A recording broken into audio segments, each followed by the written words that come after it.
My third quarterback in the 2022 NFL Draft is Malik Willis of Liberty, 6'1", 225, and he is commonly being graded as the best quarterback in this draft class.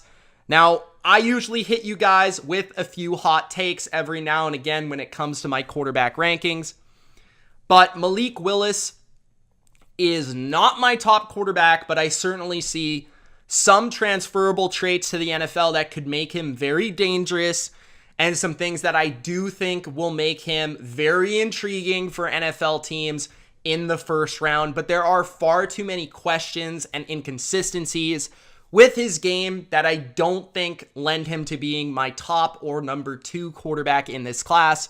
But I certainly think that he is somebody that I like to watch, and I did an extensive breakdown to figure out whether, I was wrong about him. So Malik Willis from Liberty is my number 3. Now let's take a look at his strengths and his weaknesses.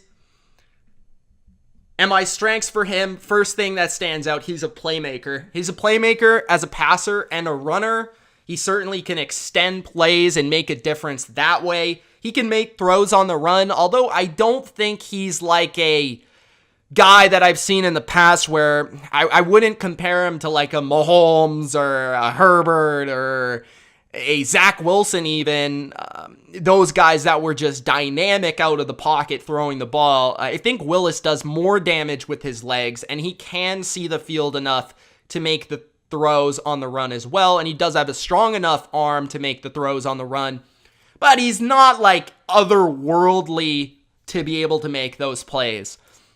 He is extremely powerful. He is a very strong athlete in terms of his legs and his arm. He can throw the ball with a lot of power. He can run, he can break tackles.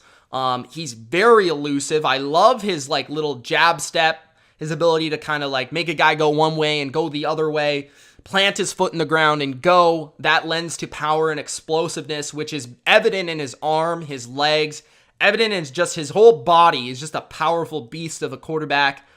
He definitely has some deep ball touch. That is nice. I like it.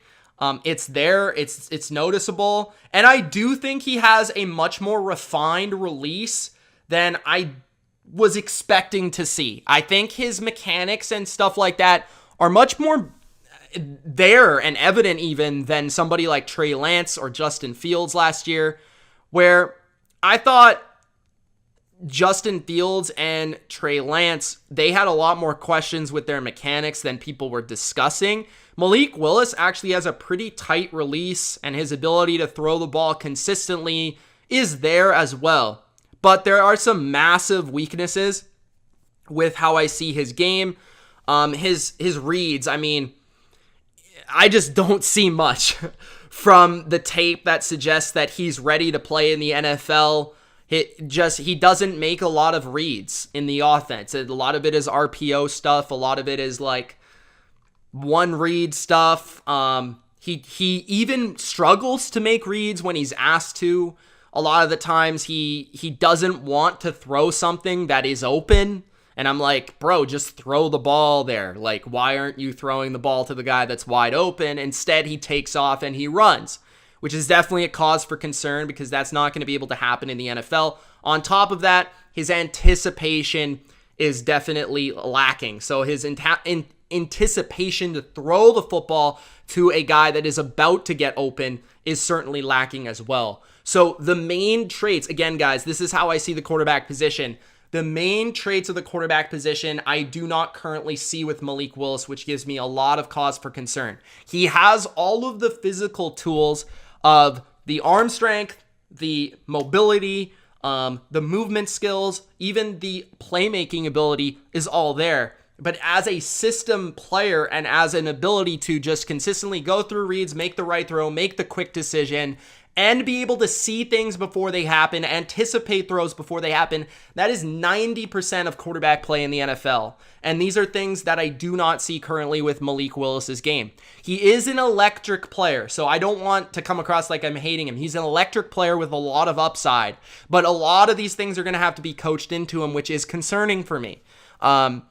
He looks like a man among boys out there a lot of the times in terms of him playing lesser competition, which also concerned me, so I had to try and turn on tape that was against good competition. Now, I will say, he does have a little bit of an over-the-top release, but it doesn't concern me the way that Howell's release concerns me. It's definitely more refined and more consistent.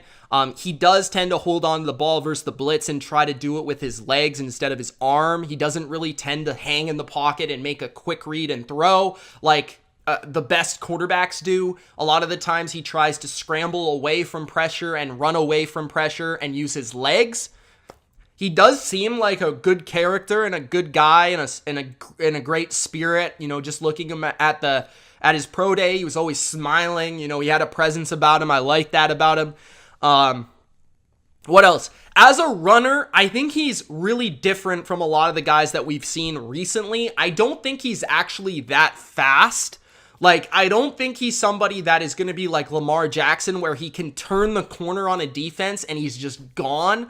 Like, I actually think he's more comparable to somebody like Jalen Hurts, where he's really good at setting up blockers. He's really good at making people miss. He can break tackles with his lower body because he's so strong.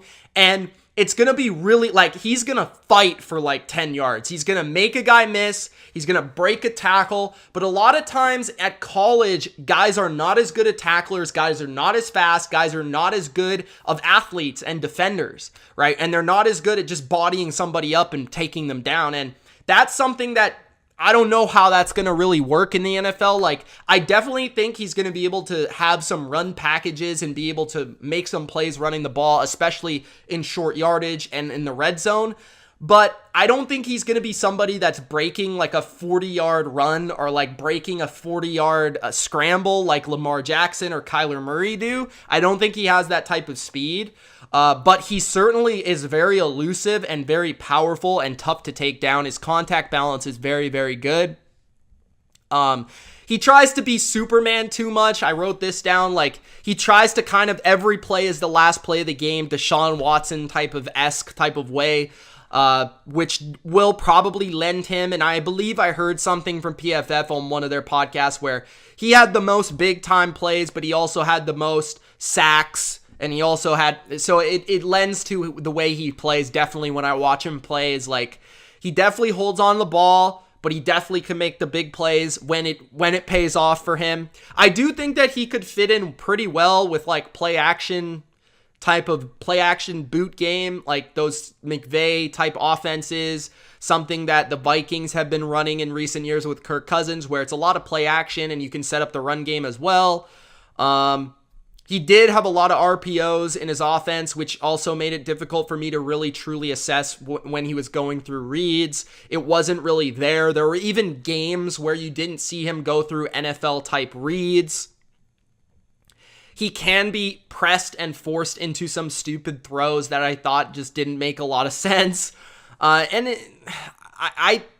I did just sense his maturity as a passer and his spatial awareness, understanding of zone coverages and when a guy's open, when a guy's not open, trusting who's open, trusting who's not open.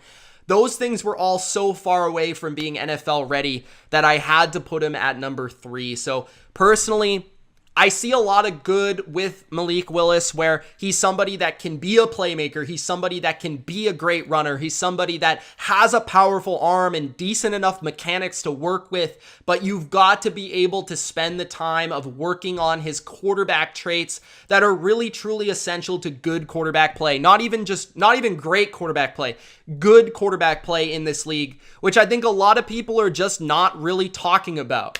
So that's why I have him at number 3. He is very raw, and he's a very big projection. But if he gets a good coach and a good system, he can be a good player and definitely a starter and potentially even a Pro Bowler in this league. So we'll see what happens with Malik Willis. Let me know what you think in the comments, and let me know where you grade him in this draft class.